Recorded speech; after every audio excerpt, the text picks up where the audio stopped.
Oneika Mays, thank you so much for coming here on the Wisdom of Jacob's Ladder. It's an honor to have you. I am so excited to talk to you, Jacob. I've been looking forward to it. Yeah, me too. You've been making quite an impact in rounds with your new book, Sit With Me, which certainly we'll get into. It's published by Harper One and came out recently. But tell us, for viewers who may be living under a rock right now and haven't heard you, because you're making quite a remarkable impact on so many different people. Can you tell us a little bit about yourself and how you got into this journey of spirituality, mindfulness, meditation. And I know that's a long-winded uh, situation and probably a lot of angles that you could take, but I love to take a closer look at my guests and so to really share them with the world. But tell us a little bit about yourself and how you started or maybe restarted this journey, if you will.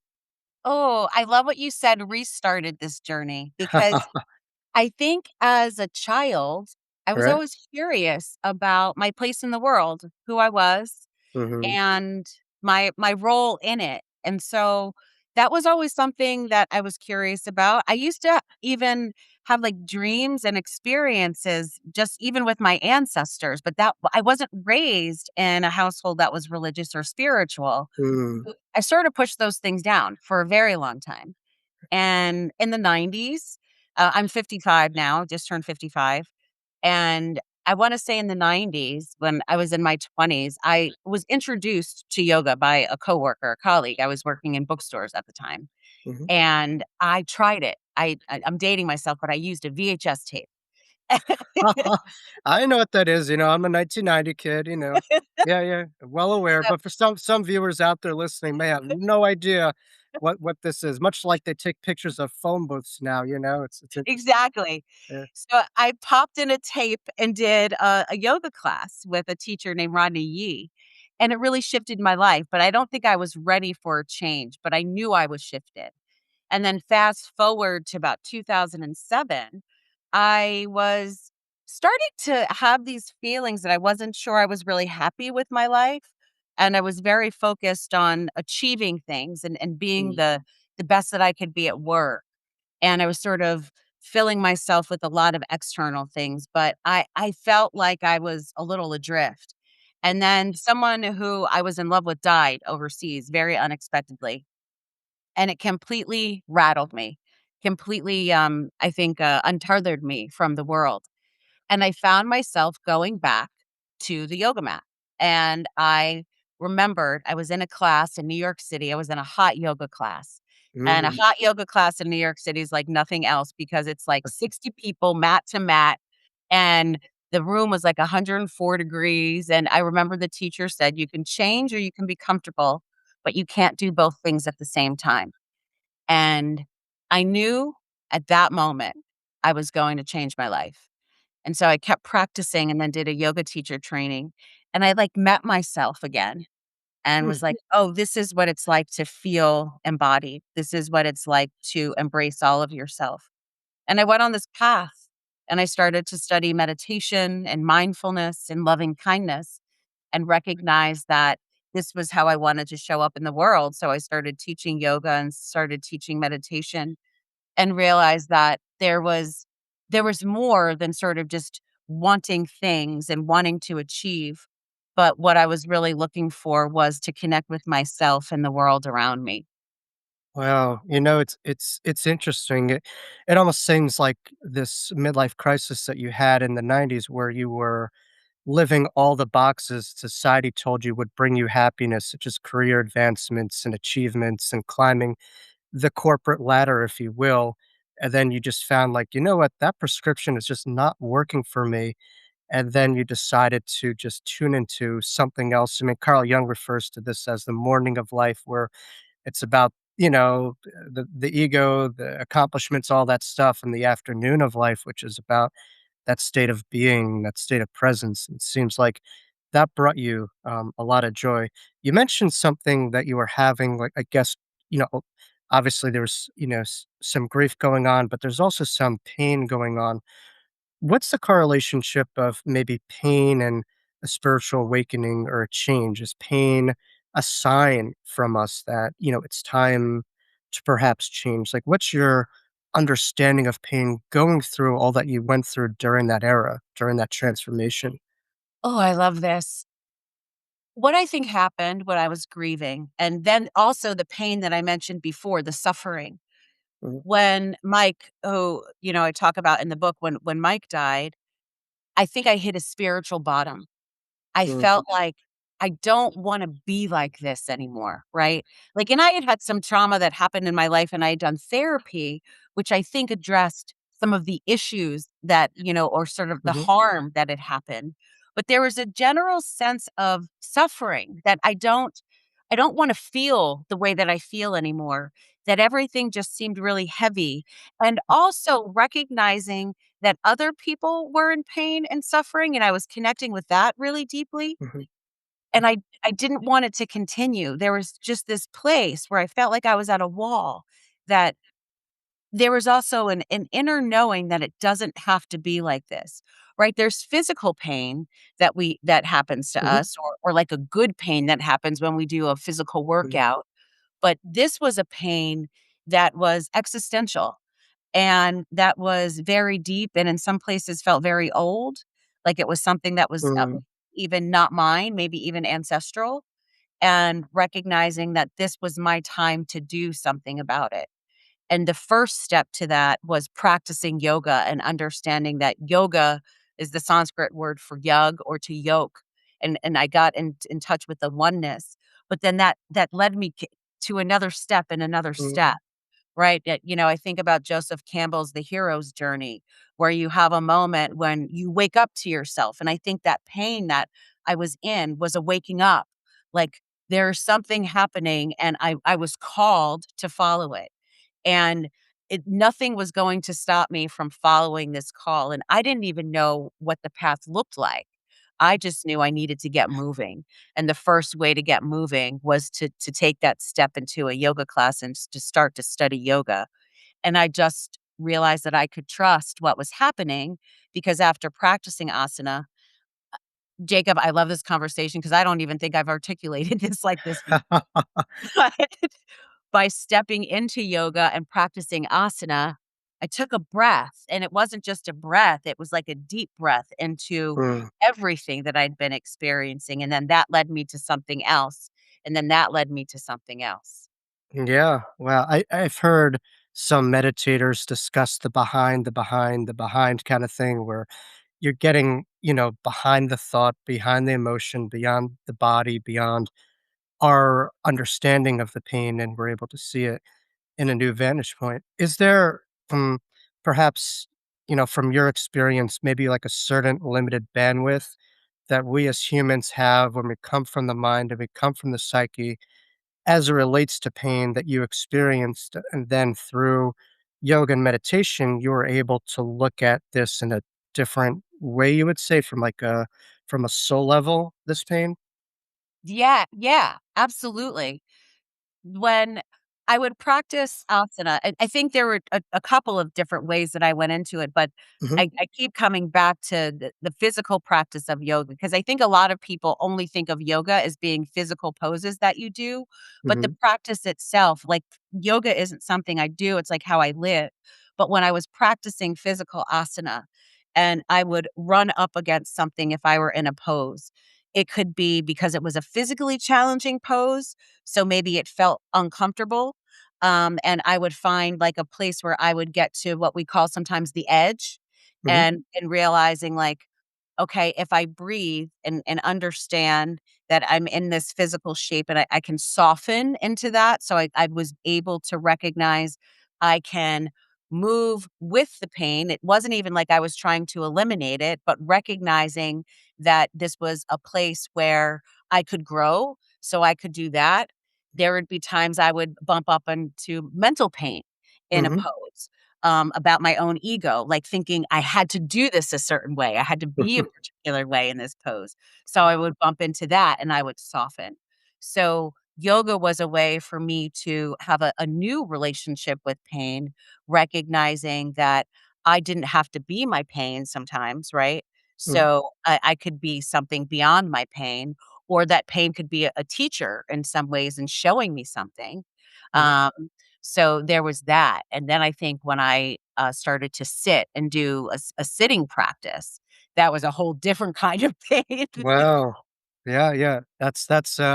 I'm sure was an influence, in the title of your book, Sit With Me, which would love to get into how you were able to get to that level. Because I hear people all the time saying, "I'm 100 miles an hour, and you're asking me to go 0," and that's really hard, particularly living in the tri-state area. You know how it is. You know, we're a little bit wonky over here, so you get it. Uh, we're all a little bit twisted over here.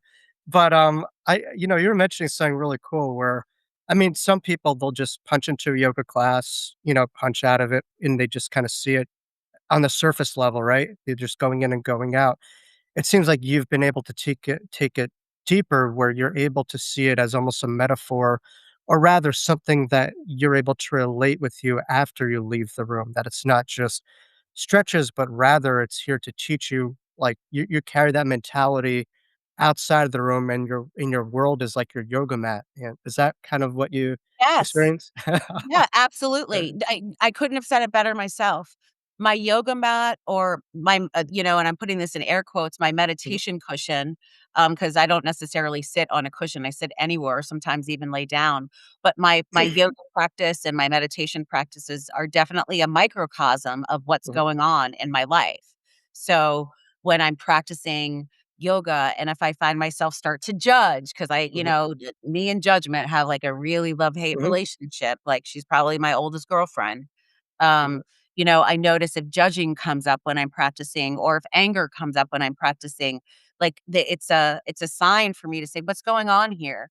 And I can have curiosity because I think one of the most important things I've learned practicing and my spiritual path is to be curious and to be open to what's going on because that mhm. allows me to ask questions. You know, like the older that I get, I have less answers and more questions because the more that I can ask questions, I can peel back the layers of what's going on.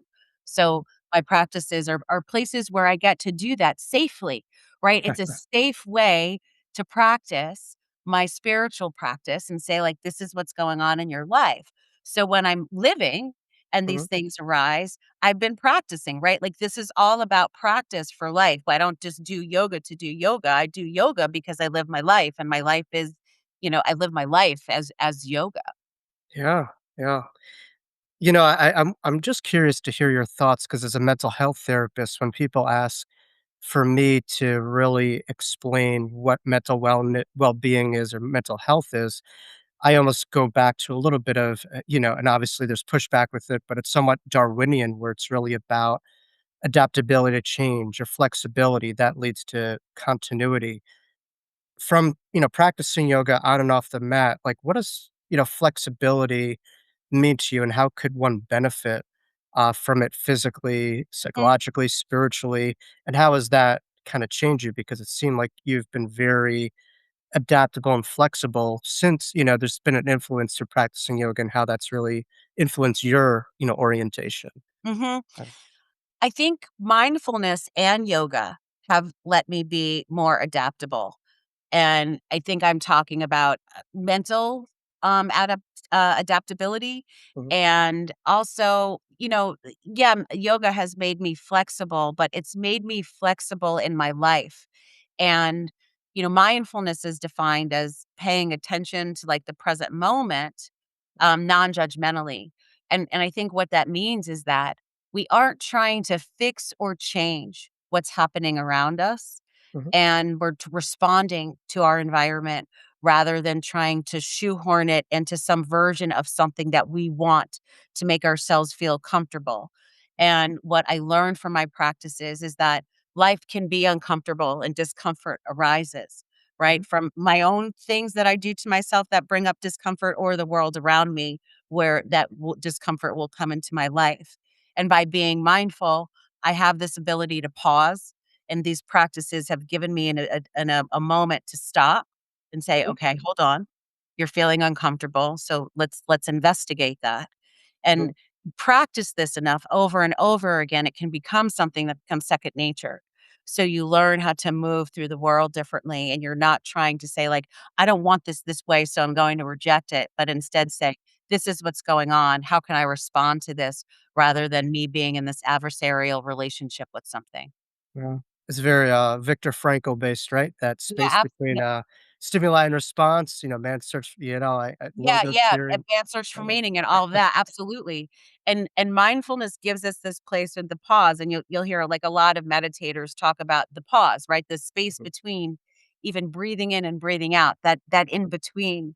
And that space in between is so rich, and it gives us an ability to really relax and appreciate spaciousness. And for a long time, I was, like, so uncomfortable even in my own skin for lots of different reasons. And even being still was I didn't wanna do it because I would have to be with myself. And what yoga and mindfulness and loving kindness has all done for me was to be able to be okay with myself. Even when I'm not okay, I can still be okay with what's happening. And, I say a lot that I don't meditate to feel great. I meditate to be with whatever's going on in the moment and to be with whatever's going on in the moment. Right, it's not an evasive practice for you. It draws you even closer to be as real and raw and to see things, as they are, and, it's interesting because, your work, it's I can't just pigeonhole you as someone who does yoga or meditation. You do a lot, right? And you're a very self-aware individual where there's a social, correct me if I'm wrong, social justice component to what you're Mhm. trying to do. Yep. Tell us a little bit about that angle towards meditation, yoga, and maybe like what you were noticing and what was kind of your reasoning for saying, "You know what? I'm seeing something and I wanna be the change, and, Mhm. this is what I'm trying to do," and how has that influenced, your perspective towards, bringing this out to the public and the specific kind of clients and populations that you're working with, these days? I think it started with the fact that I was so grateful for what these practices did for me. Mhm. As, a Black woman, as a queer woman in the world, I used to feel very tight, and on guard. And what these practices did was give me a real sense of ease in myself and in my body. Yeah. And I felt really blessed to be able to let so much go. And it had me step into so much joy and to feel like relaxed. And I wanted to share that, and I think that was such a big reason that I wanted to teach in different places. So I started to volunteer for many years at Rikers Island Correctional Facility, which, for those of you that don't know, it's like the jail that they always show when you're watching Law& and Order. And it changed my life teaching practices there and teaching yoga and mindfulness there. For a long time, I was teaching group classes, at the different jails on the island, and also there's a jail in Manhattan that I used to go to, Mhm, and it was powerful to be able to share practices with folks who were incarcerated, and also with myself because when you teach, it is less about your students and it's about setting a stage so students can meet themselves. mhm, And if you don't know who you are and if you don't know the baggage that you're carrying, you can actually end up doing more harm than good. And I think that's where the social justice stuff comes in, right? So I think when I first started teaching, I think I might have had a little bit more of a savior approach, like, oh, I'm going to go help people, right? And I put that mhm, in quotes rather than saying, "Let me share these practices as someone who's also practicing them." But the more that I started to keep doing my own work, I was able to show up and even recognize that I was doing that, right? This journey never ends. You're always learning and you're always growing. And then I was able to work there full time. So I worked at mhm, Rikers Island full time as a huh, mindfulness coach and launched a wellness program with 2 other incredible individuals, one who was an acupuncturist and another person who was a wellness coach. So we were treating insomnia, anxiety, and mhm, then also general somatic issues that folks may have had. And we worked inside the women's jail primarily. yeah, And that changed everything, being able to be with people who were essentially at the lowest point of their lives and to sit with folks because I worked with people one on one in this environment. So like I had my own office and people would come and see me. And I still did occasional group classes there, but the one on one work I think was really powerful to have people just come in and it was really bearing witness to mhm, people's stories and to who they were. And I think what I noticed is that all of us are looking to end our suffering in lots of different ways. And I think at Rikers, it was really exaggerated because of the environment, but I think also that much more powerful for folks to be able to learn how to take a breath or to Mhm, practice with people who had been practicing. Like, a lot of people who I met at Rikers did yoga already or mhm. had a meditation practice, and this was just a place for them to come do it where it was quiet. Wow, wow. It's talk about being the light and going into all the places, like, that's an assignment that you took, and just for people and from your experience in working, with those in Rikers, what was something that opened up your eyes or perhaps maybe the public, you know, doesn't really understand about the people that you were working with? And when I say people, I don't refer to them as inmates, these are Yep. souls, these are people. Yeah. Let's treat like and what did you maybe learn about, them and maybe particularly some of the, ACE kind of stuff or maybe inaccessibility to these things and how perhaps, having these, tools at an earlier age maybe could have pivoted some of these choices, if you will. But just kind of speak to what you learned and, maybe how some people misunderstand, those who are in these situations.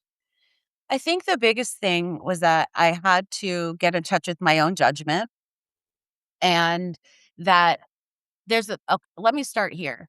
But you mentioned social justice. So when I used to go in, I actually had like an adversarial relationship in my own heart to like the officers who worked there. Like I kind of saw as all the officers as bad Hmm. and the people who were incarcerated as like who they were all there on some miscarriage of justice. So that was my lens for a Hmm. moment. And then what I learned was that people are people and there are people who I like and people who I didn't like, but I needed to have a practice of unconditional love to be with people and that you don't have to like people to love them. So I think that shifted. And then when I worked there full time, recognizing that officers are people and they have rich lives too. And so I had to really realize that I was holding on to some judgment and that I worked with some people at Rikers who were incarcerated who I didn't like. And that was okay too. And I worked with some people at Rikers who I absolutely loved, who, if we had met on the street, we'd probably be friends.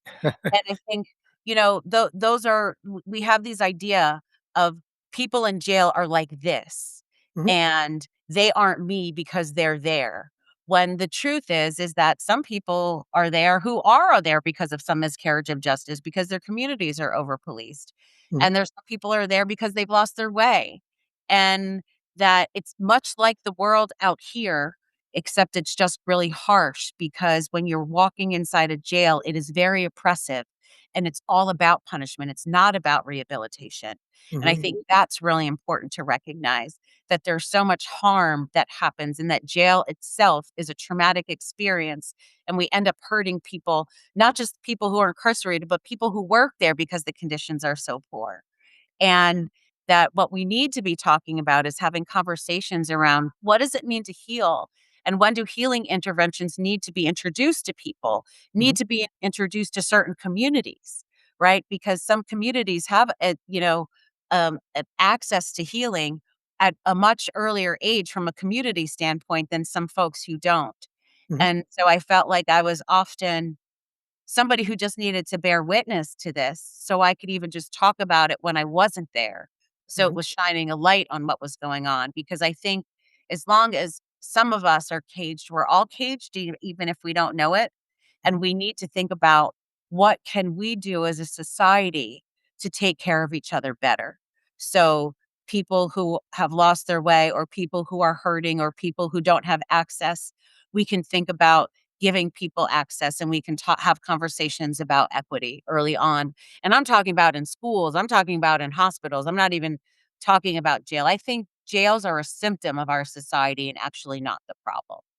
Right, it's kind of like we're trying to defeat what we see as a monster, not recognizing we're becoming one in a way, and what's the end game goal? Is it to just continue to punish and beat down and, but it seems like for your perspective, like, everyone deserves healing, and a lot of times hurt people hurt people? I know they've done studies with people who are in these situations. They'll ask, how many of you lost a parent at a young age or someone close to you at a young age?" And there's a great deal of unresolved trauma and grief Yeah, and adversive childhood experiences and mhm, cumulative disadvantage when it comes to managing and understanding and regulating emotions that you see with some of their higher socioeconomic communities. So, I'm curious, like, did you see any shifts from working with some people in front of you? Because that's to me, meditation, healing, and wellness must have been a big contrasting element to what was there in Rikers. Like all of a sudden, like, oh my God, like I'm a value. I have freed, meditation could be a freeing thing.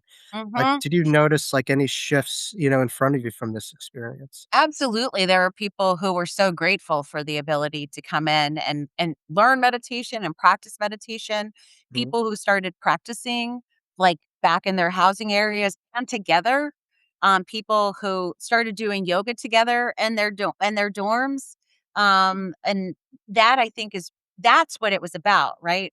To recognize the community because there is a communal sense with people who are incarcerated too. People take care of each other, and I don't think that mhm, people know that, but people do take care of each other. People try to look out for each other, and that was something that I didn't know existed. And I would see it as a volunteer, but when you're there every day, 8 hours a day, mhm, you get a much deeper sense of what is happening mhm, inside when you're there, sort of 5 days a week, 8 hours a day.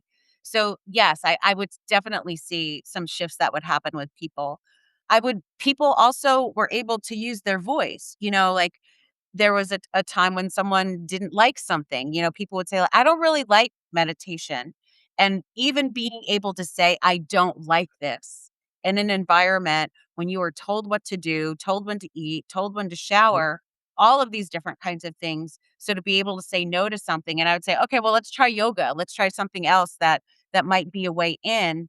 And people finding agency, right? These practices are all about finding agency inside ourselves and feeling whole and feeling this ability to claim ourselves or reclaim ourselves if we felt lost. So I think mhm, that definitely happened. And officers would ask me as well about practices because everybody deserves healing. I think all staff deserve healing. And, I wish I could had everybody come see me. I wish I could be doing classes for officers and for staff and for nurses and doctors and for, the mental health therapists who were there, like, mhm. because everybody was suffering because of the environment. Yeah, wow.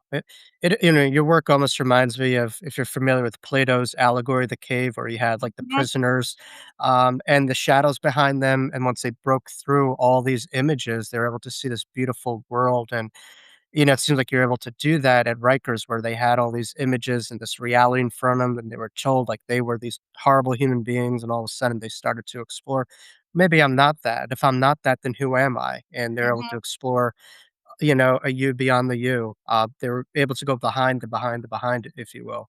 Yeah, absolutely. And I think that ultimately, though, what made me leave was because people could experience that. And then yet they're going back into this oppressive environment. Like Mhm, my office could feel one way, and then you leave, and then you're going back into something else. And mhm, so my struggle became holding those two truths inside me, right? Like mhm, bringing in these practices that give agency and freedom, mhm, and yet doing this in this environment that's working as it's designed. Right. I know a lot of people say that they think that the prison system is broken, and it's not broken. It's working the way it's supposed to. So when you're doing that, you're running up against this behemoth that just is grinding and grinding people down all of the time. And you're like one person, one of three people in a team who's trying to sort of hold back the ocean, mhm. like with your hand. So So it's a lot of undoing of what you're trying to do, and you're going against this yeah, tremendously large apparatus, and you're like one person trying to take water out of an ocean. You're like, yeah, it's yeah. like a Mm, teaspoon at a time. yeah. And as the wave keeps hitting on you, Mhm, and, you go in with the best of intentions, and you have all of this energy, and, mhm, and I knew what I was getting into because I was a volunteer, so I had some experience. It's probably part of the reason why I got hired to do it because I already had some experience. But being there every day, you are also impacted by the physical violence that you see, the psychological violence, the mental violence, you get berated by the There's a lot system. of, vicarious It's the trauma and it's all of the yeah. vicarious trauma Mhm, that you end up holding and the burnout that ends up happening. mm, It's a lot it's a lot for one person to deal with.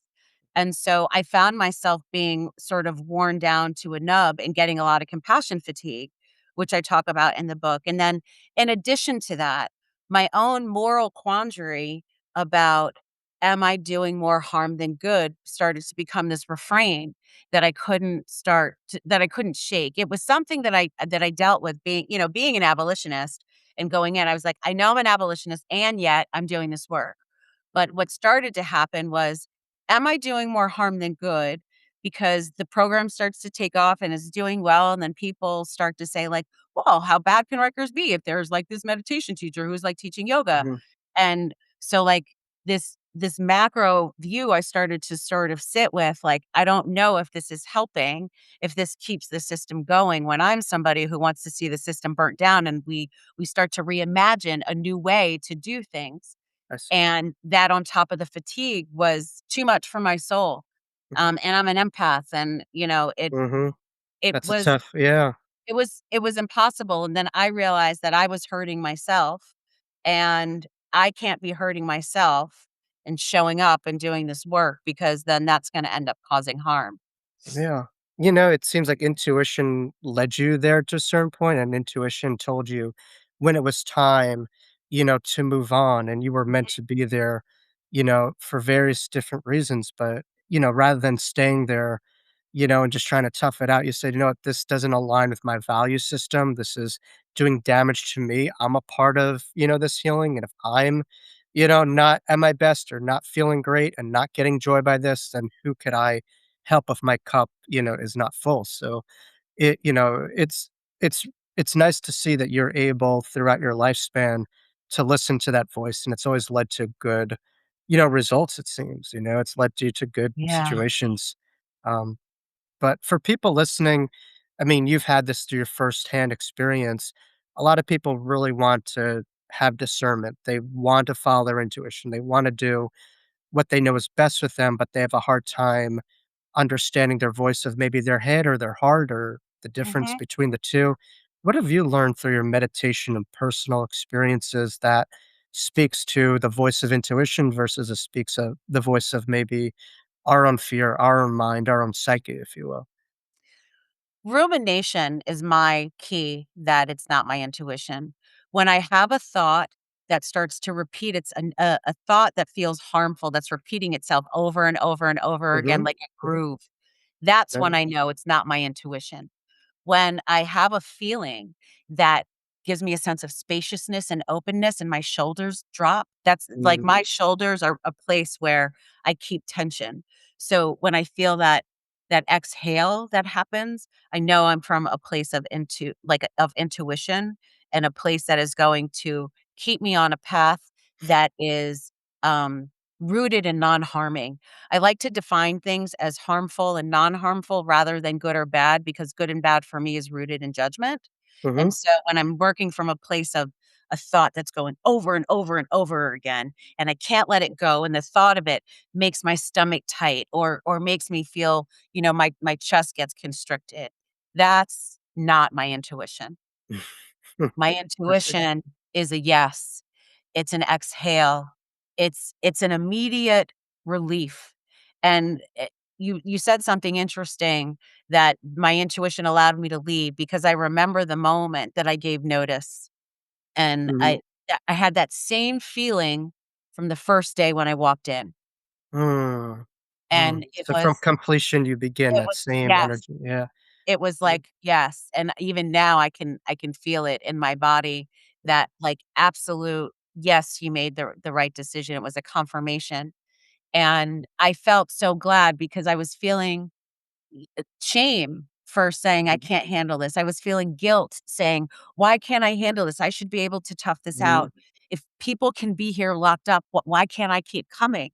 mhm, And And I remember when I let people know who I'd been working with that I was gonna be leaving, the terror, like, because I was so sad, I didn't want to upset people, I didn't wanna disappoint people. The application of that in real time is not like, you can conceptualize it, talk about it, but when you're actually doing it in real time, it's a lot of these big feelings that come up. Big This is real feelings. life situations, yeah. Big feelings, and having a mindfulness practice and a practice of loving kindness was so important, so I could say, like, you're still feeling sad, you're still feeling anxious, and yet, this is what you have to do.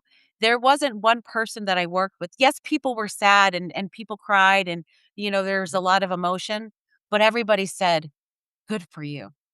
Wow. Well, they understood it, Good for you." I there was one person, I talk about this in the book, she said, "You need to get out of here and never come back." mm, And it says everything that you need to know about the system, that if somebody who was incarcerated, who was getting so much benefit from what our work together, and we had such a close relationship, was like, "Go run and never come back." mhm, It makes me emotional now to even think about it, that's how powerful, you know, these practices of loving ourselves can be, that we can be ourselves and be vulnerable, and other people can be vulnerable and recognize, "I'm going to lose something, and yet I recognize our interdependence, and if she's hurting, she needs to take care of herself." mhm. Which is why, these like somebody else incredible is actually the mindfulness coach now. She's unbelievable, and why people still we all need to be doing this work, right? We don't need to all take it on ourselves, but the Yep. more that we can share and get other people to love themselves so they are showing up in the world and loving themselves. This is how we dismantle, right, all of these systems, because people make these systems run. And if we all love ourselves enough, we will all recognize there has got to be a better way. There's Yeah. got to be a better Mhm. way to do this. We just need more people to recognize that it's possible and that it's true. Wow. Have you thought of, that same type of, concepts of increasing the umbrella of inclusivity within mindfulness work now manifesting itself in different ways? Is that kind of burning in your mind, or you're just kind of like now just trying to heal from that period? Or is there concepts where you're trying to say, you know what? And I experience this myself. You go to these workshops, it's like, everyone needs healing, but, it's very one type of person that's in there, right? It's not Yeah, very inclusive, right? And it yeah. seems to have the same type of, economic ideology where it's a world for a select few, not for the many. And you're seeing that cater to wellness, cater to, educating on tools and skills to improve your life. Is something that you're trying to do now to, broaden this message out and to reach, more of a diverse population? Yeah, there are lots of things. I have, like, my big dream, how you have, like, your, bold Vision board and all yeah, and that. your big audacious idea, Yeah. right? Um, my big audacious idea is not something that I can do by myself, but my fantasy is that libraries become a place of healing in our communities, Mhm. because every neighborhood has a library, if you think about it. Mhm. Every single neighborhood has a library. But if that could become an umbrella of healing, funded by different local and state governments or agencies, where we have mindfulness, where we can have social workers and Mhm. therapy and food banks, like being able to take care of people, because meditation isn't the answer to everything. Meditation, I think, is a way for us to wake up to the world and to ourselves and think about how we can create and contribute to the world in a better way so less people are suffering. So that's kind of like my dream idea. I think from a practical standpoint, I'm always looking to bring practices to different kinds of communities who might not have access. Like, I did some incredible work with Lincoln Center recently, where we offered mindfulness and music at the same time. So I work with some members of the New York Philharmonic, and we were at Abyssinian Baptist Church in Harlem. And so we, like, played music, and I worked with a music therapist who was unbelievable.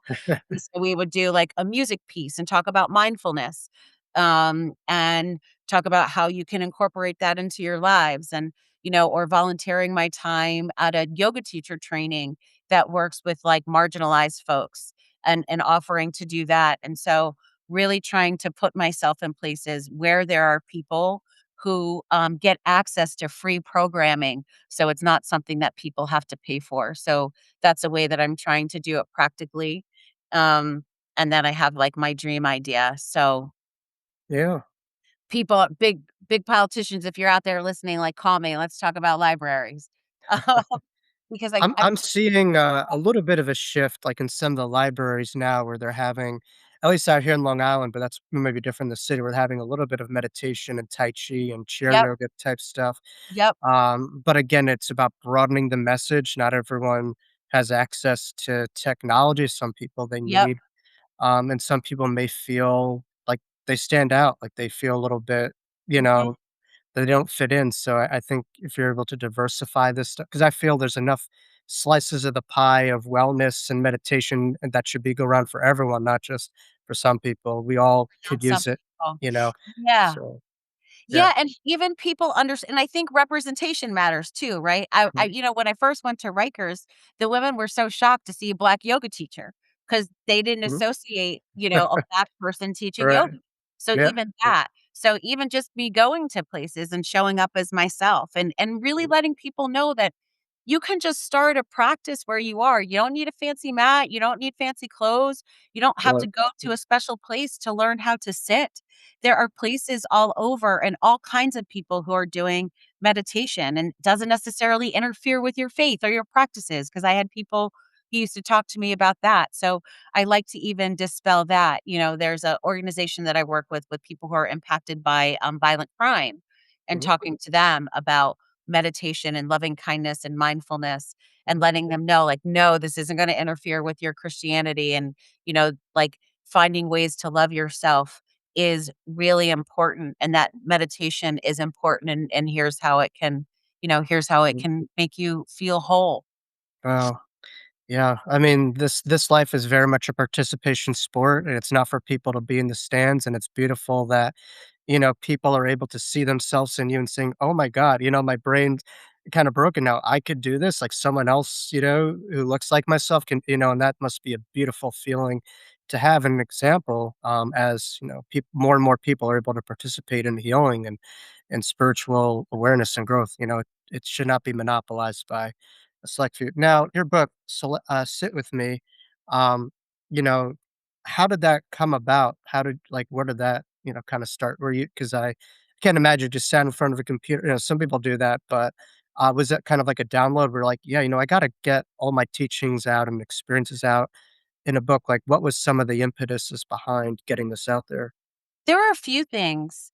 Um, you mentioned download. I have to come back to that because something did interesting happen with the Maybe download. that's it, yeah, yeah. I Um, was I was downloading your download, yeah. At first, when I was volunteering, I used to do a social media post about the class that I Mm, taught inside. And, I would change people's names and talk about the class that we taught as a way to shine light on what was happening inside mass incarceration systems. And people would really respond to that. And they would say, "Oh my gosh, you have to turn these stories into a book."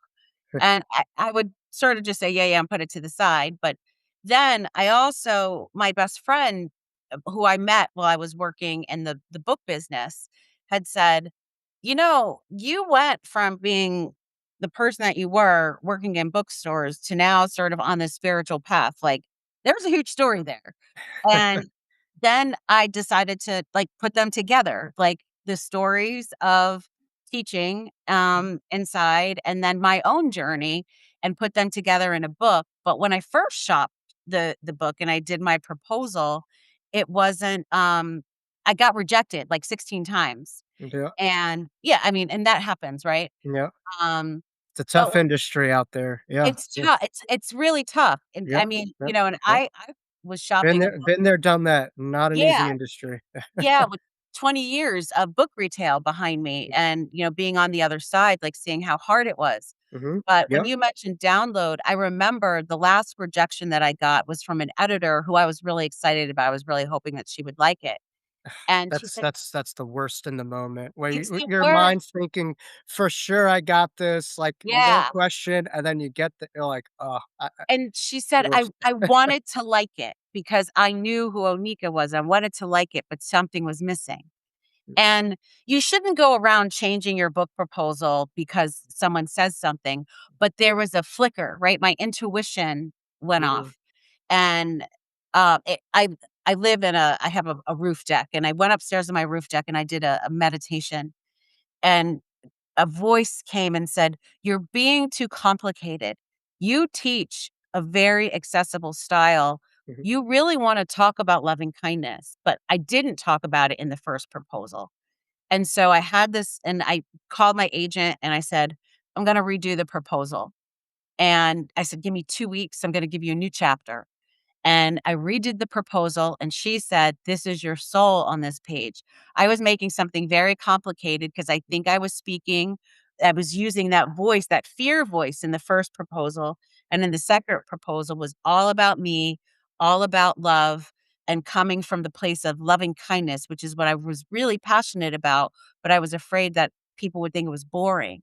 And mhm. when I just spoke from my heart, it was completely different. We went out with that proposal. I got an offer for a meeting the same day we went out. Oh, wow, that's beautiful, and that just shows you, like, you're meant to speak your voice, not Mhm. someone else's. Not someone Don't else's. hide from it, try to disguise it, or run away from it, and, in today's day and age, people want that authentic voice, and you found it, and the results are, beautiful book with Harper One, and just a big congratulations to you. And I know this book is really affecting and impacting so many. So that must have been a wonderful feeling, and you've rode out that wave, and it's led to a lot of lives improved. So awesome. For yourself, I mean, obviously you've touched a lot of lives, you're doing a lot of stuff. Um, is there some? Do you have like programs coming up that, or any type of books, type of signings coming up for you, or any projects, up the pipeline going on? Yeah, I have 2 retreats that are coming up. If people wanna practice this idea of loving kindness, meditation, and yoga with me, I have a yoga half-day retreat in New York, in Mhm. Manhattan, at New York Insight, which is an unbelievable meditation center. That's on August 15th, and that's from, like, 10 to 1 PM, so it's like a little bit of time with me. And I'm also going to be doing a retreat on forgiveness and the power of forgiveness and the power of loving kindness with my dear friend and Dharma teacher, Jacoby Ballard, and we'll be at Kripalu in the Berkshires. So that's Mm. if you wanna get away for, like, 3 days with us and explore and walk in the woods and talk about loving kindness. So those are 2 things I'm really excited about to be able to share with people. Wow. And for people who are interested in learning more about Sit With Me, your book, as well as these two incredible workshops, where's the best place to find all things Onika Mays? Yeah. You can find me at my website, onikamays.com, Mm. or you can find me on Instagram at Oneika Mays as well. Yeah. Awesome. I know obviously we discussed a lot of your story and insights and inspirational understandings that you've accrued throughout the years.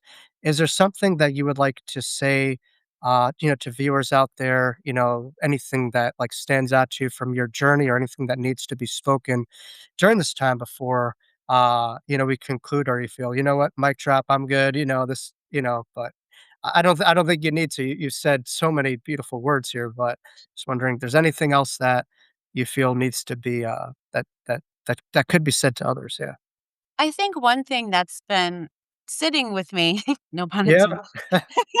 You got the bars, as I say, bars, right? No pun intended with the bars, but geez, yeah.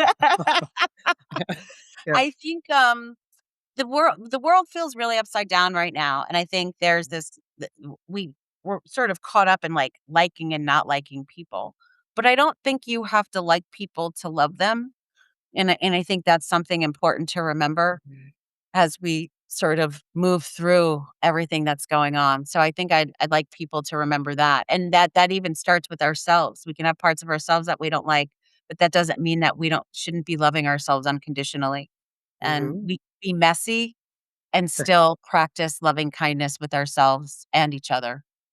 Yeah. I always say we all are given this crazy puzzle, and each person is just trying to do their best to figure this out one piece at a time, but together, it's a lot more effective, and we recognize we're not in oppositional teams of figuring out this puzzle. We're working together. That makes it a lot more seamless. So thank you for that beautiful message. And we'd love to have you back here on the Wisdom Jacobs Live whenever you can. But, do give her a follow, check out her website. Remind us again, where could people follow you on social media? Because you've got some really good content. I love your content personally.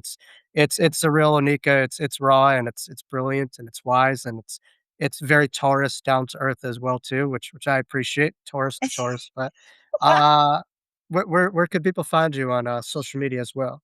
Yeah, people can find me at Oneika Mays on Instagram, and if you wanna follow me on TikTok, my TikTok is, um, meditation is for messy people. She's got an Instagram, not MySpace, Instagram, right? Yes. Yeah. Instagram. Alright, give her a follow, check out her content, and, check out her book, Sit With Me. Beautiful book, published by Harper One, and, thank you so much, Anika Mays, thank you so much for your wonderful words and kindness and sharing your personal, story with us. Thank you so much for having me. Thank you. Thank you.